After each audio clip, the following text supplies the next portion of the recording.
Praise దళరండి. అందరికీ వందనాలు. ప్రభు పేరిట యేసుతో నడవండి ఉదయకాలమే ప్రోగ్రాంకు మిమ్మల్ని ప్రేమతో స్వాగతిస్తున్నాము.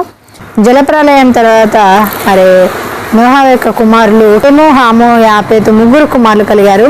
మరి యాపేతు అనే కుమారుడు మరి దేవుడు అతని విశాలపరచునుగా దీవించినప్పుడు అతని వల్ల అనేక కుమారులు జన్మించి మరి కుమారులు జన్మించి తన యొక్క వంశం అనేక రకాలుగా వ్యాప్తి చెందింది. అంటే సముద్రము తీరంలో ఉన్న ప్రాంతాలలో తన యొక్క వంశాభివృద్ధి జరగడం జరిగింది. నోహా కుమారుడైన హాముకి 4 కుమారులు జన్మించడం జరిగింది. కూషు పెద్దవాడు, తర్వాతకి కానాను 4వ వ్యక్తిగా హాము కుమారుని కానాను శపింపబడే అనుభవంలోకి మరి తన జీవిత ప్రయాణం సాగింది.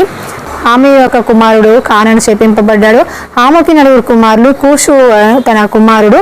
కూషు మరి నిమ్రోదుకి జన్మనిచ్చాడు. నిమ్రోదు బలాత్కారం కలిగిన యుద్ధశూరుడు.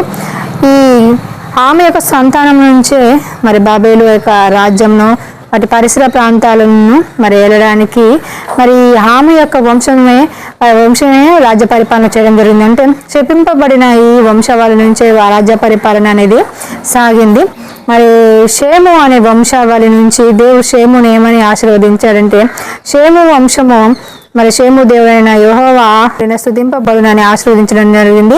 మరి షేము నుంచే మరి తన కుమారులు జన్మిస్తూ తెరహావు జన్మించడము, మరి తెరహావు అబ్రహాం వంశం నుంచి దావీదు రావడం, మరి యేసుక్రీస్తు రావడం జరిగింది. ఈ వంశం నుంచి దేవుడు ఈ లోక రక్షకుడుగా రావడం జరిగింది. 3 కుమారుల యొక్క వంశవళి ఇది. 3 కుమారులు మరి ప్రపంచమంతా వ్యాపించి విస్తరించి వారి యొక్క పరిపాలన చేస్తున్నారు. ఈ వాక్యం మీ వెనుకలో దీవించబడుగాక.